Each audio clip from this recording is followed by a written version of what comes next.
Y'all ready? Y'all ready to rumble?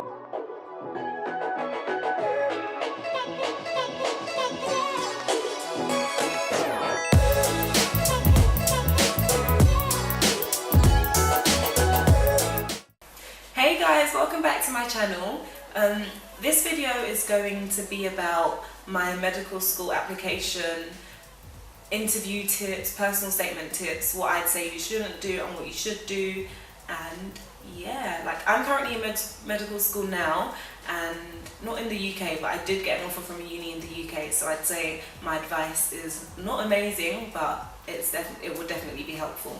I've decided I'm going to do this video, so I've decided I'm going to do this video by saying a question, then I'm going to give an example of a bad answer, and then I'll give tips for what would make the answer better or what would make the answer good.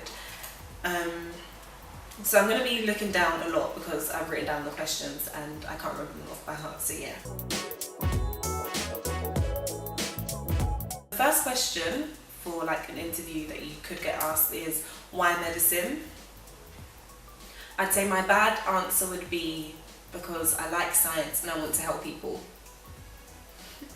No, you can't say I like science and I want to help people, because if you like science, you could do another job. You could be a pharmacist, you could go into research, you can do all that other stuff, and you want to help people. You could be part of hospitality, you could be a caterer, you could do all of that stuff. There's so much you could do. So those answers are too general, too broad, and just no, we don't want to say that. I'd say you should be more specific, try and relate it to a personal experience, and try and say something that makes you stand out. Have you worked with people from other countries? This is just testing your ability to get along with people from different socio-cultural backgrounds. So a bad answer would be, yes, I have. Obviously, you saying yes is not going to be good enough. You need to give an example of when you worked with them, how it was like when you worked with them. So even if you had troubles on working with them, talking about how you overcame that trouble will make it seem like you're someone that's resilient, someone that's smart, someone that's able to get along in a team and overcome any obstacle thrown at you. If you're in a group and someone isn't pulling their weight, what do you do? A bad answer would be, I'll go and tell my teacher, or I'll go and tell my supervisor. That's a really general and broad answer. With a question like that, you need to give a more in-depth answer of what you would do. So provide steps, like a step-by-step answer of what you would do. And try and include something that isn't just about you going to go and report them. So try and talk about how you would try and deal with the issue yourself. What counts as unprofessional behaviour as a doctor? A bad answer would once again just be something really general. It's probably better if you try and give an example of what you're talking about. So for example, you could say something like neglecting to tell a patient about blah blah blah. Once you give that answer, try and say why it's bad. So try and touch on a moral value that is something a doctor should not have. So this shows that you know what you're talking about ethically, and you know what's right and wrong, which is important when you're a doctor. What can a doctor get fired for? A bad answer would just be something that is not really something they could get fired for. So something like stealing money. Something that just shows you haven't thought about the question or thought about the job itself.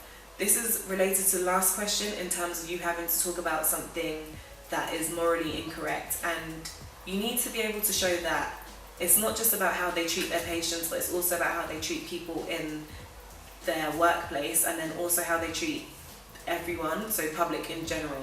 What do you look most forward to being a doctor? A bad answer would be the money. Just don't even think about mentioning the money, because if you go for a job interview, you never mention the money, so don't talk about the money. A good answer would include the idea of it being in a challenging environment, the fast-pacedness of a hospital, being able to work with people from different backgrounds, being able to impact people's lives positively, all that stuff. That's what a good answer would include. Another question that you may get is something to do with an ethical situation. So I can't think of one off the top of my head, and I can't remember the ones that I've got, but I'd say to prepare for that, just make sure you know your ethics and know I think there are 4 main ethic key points that we're meant to know, and it's really bad that I can't tell you them off my head right now, but yeah, know them. It's like beneficence, non-maleficence, just stuff like that. Yeah, justice, and there's one more that I can't remember. Why do you want to be a doctor? This is similar to why medicine, or what do you look most forward to as being a doctor, and don't include I like science, don't include I want to help people, because yeah, they're good reasons, but they're really boring and really general. So try and include something a bit more unique to yourself, include something that is related to a personal experience you've had before, and yeah, just try and look for an interesting way to say that same thing. What do you not look most forward to? And with this answer, you have to be careful, because you can't make it seem like all these things would impact you negatively. So you have to talk about them in a way that's like, yeah, you know these things are bad, but you're ready for them, or that's what makes it all challenging, that's what makes it interesting. So for example, you could say, oh, it's competitive, but you like the idea of being in competition because it pushes you. Yeah, it pushes you, or it makes you work a lot harder. So try and give a balanced answer when answering that sort of question. What did you learn from work experience? When you answer this question, try to give, don't try and say exactly what you learned. So don't try and be like, oh, I learned, the doctor showed me how to da-da-da. I think they're looking for something a bit more about the values you've learned, or something a bit deeper than what you were being shown. So if you're able to talk about it in a way that's like, yeah, I've learned this, and I got shown this, and from what I got shown, I've learned that you like that as a doctor you need to do this or you need to do that. Try and give an answer that is along those lines, that shows that you've actually thought about and reflected on your work experience. Finally, I'd say you should try and read articles, journals, try and read at least an extract from a book, because I know someone that got asked at an interview, what book have you read? I know if that was me at the time, if I had gotten asked that question, I would have been like, I wouldn't have known what to say. So I definitely say make sure you've read something, so if you're asked a question on it, you can literally just go on for days about it. Okay, next, personal statement.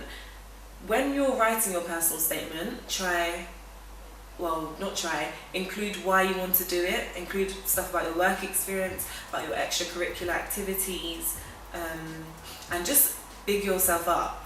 Just be arrogant for once. Just talk about yourself as if you're the best person in the world, because there are thousands of people applying, so you really need to stand out, and the only way you're going to stand out is if you make yourself out to be amazing, which I'm sure you are, but just make yourself out to be better than everyone else. So for example, actually before I give an example, I'd say if you want to include the basic things like I like science or I like helping people, you have to try and link it all together, because first of all, we don't have many words for our personal statement, so the more links you can make in one sentence, the better, because it shows that you're touching on all these different aspects.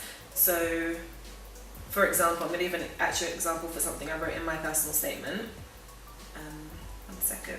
So obviously I wanted to say I like science, because that's important. I wanted to be like, I like helping people, but I didn't want to say those words, which I've said, don't say those words. I didn't want to say them because they're really boring, they're general, and they've probably seen it before. So I said, my curiosity about medicine stems from my studies in biology and chemistry.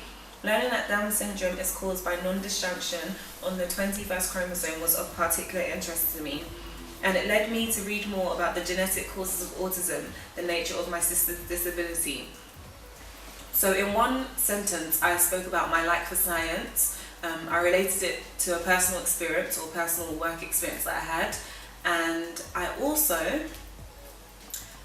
I just took my like for science a bit deeper, because I actually gave an example of something I had learned. So I just made a big link of everything, which is more interesting than being like, I like science and I like helping people and I like biology and I like those are just really boring, you don't need to say them. With work experience, I'd say hospital experience is just as important as voluntary work, because I know that it's hard for people to get hospital experience. It was really hard for me, so I did gap medics and that's paid for.